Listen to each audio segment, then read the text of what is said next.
Hello everyone! So today's video is about, do French women go to the gym? So this is a question I get asked a lot. There seems to be a myth going around.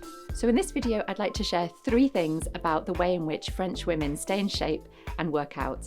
I'm Aleksandra Olenska, and I've worked as a creative director and stylist for luxury brands including Chanel, Celine and Vanessa Bruno, as well as magazines including Vogue and Harper's Bazaar. And I've been featured in international press including Forbes, Elle, The Sunday Times and The Independent. I now help directors and leaders in midlife and beyond to rebalance that work, busy lifestyle you've become accustomed to, because you know life's too short to stay in that career-driven comfort zone. I help you to redesign and restyle your life, especially at midlife with life-changing transitions such as the breakup of relationship, divorce, menopause, or turning 40 and beyond. From your home and your wardrobe to your mind and social life, I help you with your stylish next chapter to step into your best life, because I know you're ready to rock life again. So I travel all around the world as a stylist and a creative director, and I find that there's a perception of French women that they're naturally slim, elegant, refined, and know exactly how to dress. There is an element of truth to this, in Paris at least. You'll find that everything is on the smaller side, not just the people, the staircases, the elevators. Sometimes you'll see an elevator that says, fits 6 people. 6 very small, slim people, I might add. And generally there is a culture of dressing up, a sense of occasion, the feeling that style is integral to your everyday, to culture, to your lifestyle. This is all true. But I'm also here to bust a few myths. Not all French women are born slim and elegant and refined. Yes, French women do go to the gym. The difference is that they don't all go broadcasting it all over the place. Going to the gym, working out, can be something that you do for yourself. It's personal to you. It's not about shouting about it necessarily or posting like post-workout selfies. It's all a lot more discreet and quiet and elegant and refined, I suppose. So one thing that I'd like to share with you is what kind of exercises are they doing? I've been living and working in Paris for brands like Chanel and Celine for over a decade, and I've seen many changes within French culture. Nowadays, there are more and more interesting and unique sports centres open, so exercise is definitely becoming more mainstream than it was before. But it's a far cry from the push, go culture of America, or even that we see in London. I see women of all shapes and sizes and ages at the Pilates centres that I frequent, although I have to confess that most of them are on the slimmer side. Women in their 50s and 60s and beyond, all there to work out alongside Catherine Deneuve, who I sometimes see there. So I love to dance, and when I go to exercise dance classes in New York or in London, the emphasis is firmly in fun. Oh my goodness, I have such a great time. When I first moved to Paris and went to some dance classes there, I understood it was a very different culture. Dance was taken really seriously, and I was chastised by my teacher for not coming at the beginning of the term. I didn't even know there was a beginning of term. I just turned up one day randomly after work to what I thought was a drop-in session, only to find, that there is an unspoken rule that there is a term that starts at la rentrée, which is in September after everybody's come back from their summer holidays. So there is more of an emphasis on, elegance in dance, for example, and those softer sports like Pilates or yoga. Although, as I said, there are traditional gyms, especially the Club Med chain and Usine and, Blanche and these new gyms, which are becoming increasingly popular as, different cultures infiltrate France. So let's also speak about what kind of things do French women wear to the gym, and do they wear them afterwards? They're wearing leggings, they're wearing, the lovely yoga tops that we all know and love with the supportive bras built into them. They're wearing plain white t-shirts, and often with a smattering of bold gold jewellery or lipstick that they keep on during the Pilates sessions. It might not be the healthiest for the skin, mais voilà, that's the way it is. There's also a younger generation who are wearing, those brilliant brands like Live the Process that we start to see, becoming globalized.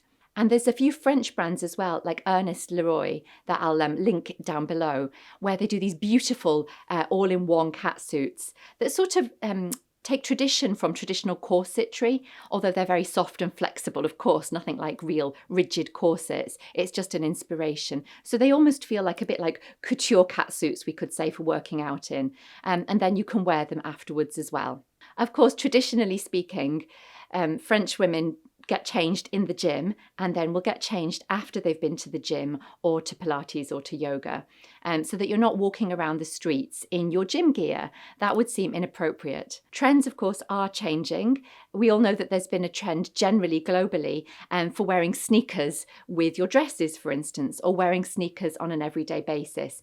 That has hit Paris as well. And so now you do see some girls wearing like sneakers and leggings and then some sort of a lovely blouse on top or a shirt that they pull on, or in my case, a lace trench coat that I put on over my yoga gear, for example.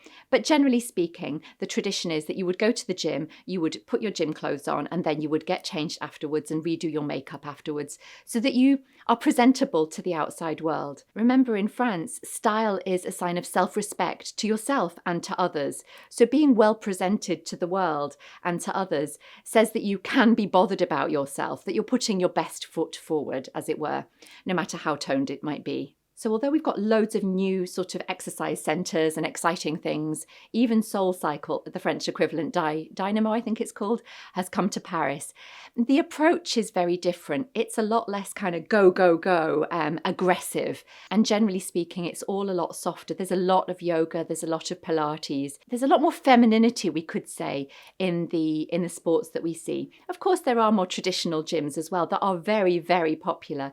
And a lot of women will also have yoga teachers, Pilates teachers, or personal trainers come to their homes. Again, doing sport isn't something that you shout about. French culture, of course, is the opposite of American culture in many ways. The classes I went to in America, although I know that there are, this is just a very small representation, but by way of an example, had loud pounding music really to get you in the mood. It was very sort of go, go, go. And in Paris, the centres, generally speaking, are a lot calmer, a lot quieter, without that kind of loud, thudding, adrenaline-inducing music. As I say, it's a very different approach. I even went to an aqua aerobics class. Now, I know that aqua aerobics has got a bit of a reputation of being a bit of a granny sport. It's actually great for toning for all ages. So whether you're midlife and beyond or not, aqua aerobics, I think, gets a bad reputation. And what was fantastic is that it was myself and other 40, 50, 60-year-old women all in this small pool, and they all had full faces of makeup, one-piece bathing suits, often from Erez, and then they had the bathing hats on to protect their beautiful bouffants. So some of the newer sort of cooler Pilates centres, yoga centres in Paris, like Le Tigre, which has centres on the Rive Droite and the Rive Gauche, or Rituel, for example, they have a small section, as I was saying, of yoga and Pilates wear, like the more funky leggings, perhaps with a little bit of gold in them or a little pattern on them. But generally speaking, you'll see a lot of basics and a lot of neutrals. Black leggings, for example, worn with some t-shirts that you could also wear in your everyday life. So really repurposing things and not being too sort of precious or dressed up about your yoga wear. There isn't a pressure to wear like the latest brands or anything when you're doing your sports. And the last thing to address today is the idea of French lifestyle being fundamentally about movement and about walking without necessarily needing to go to pound it at the gym. Let's not forget that a lot of Parisian culture, at least, and French culture in general and European culture is about walking around on an everyday basis. In Paris, we walk a lot. It's a culture of walking to the cafe, of walking to the market, buying your fresh produce, seeing people. It's really integral to the culture, that idea of walking, the idea of the promenade, the idea of meeting other people, and building relationships with everybody who you meet, be that, the fishmonger, the boulangerie, your neighbours, people who going to the cafe, walking to the cafe, seeing people. It's really quite an active culture. It's built into the lifestyle of Paris that you'll be wandering around. Even walking around the Louvre, wow, you can definitely get your step count in if you go on a day to the Louvre. And that idea of just walking being integral to your everyday life, to your culture, isn't about dressing up to go hiking, for example. It's just about wearing your everyday clothes. You know, French women will often wear a small mid-height heel or a small heel, or even like a flat boot, for example. It's not necessarily about wearing sneakers so that you can actively walk. It's just part of your lifestyle. And so you'll be wearing your everyday clothes whilst you're wandering around the Tuileries, you know, the beautiful park with the leaves falling. And you can stop in for a little coffee, and you'll be in your knee-high boots or your ankle boots and your jeans and, you know, your trench coat with your Chanel bag. And that's just part of your joie de vivre of everyday life. So now that we've busted that myth, French women do go to the gym. Actually, they do a lot of things that we don't think they do. They, you know, like all of us, they do need to work at being slim and beautiful. We all know that portion sizes, for example, are much smaller in Europe, in France, than they are in America, for example. But even then, it takes a lot of discipline to look good. Part of French style is that idea of a studied nonchalance, the sprezzatura, as the Italians call it. This idea of looking like you've not tried hard and keeping it to yourself, right? Keeping those secrets of, you know, maybe little tweakments that you've done or going to the gym, keeping those things to yourself and just, you know, expressing it through your everyday elegance and what's become known as French style. So voila, French women do go to the gym, even if they don't shout about it. Et voilà, thank you so much for watching. À la prochaine, bye bye.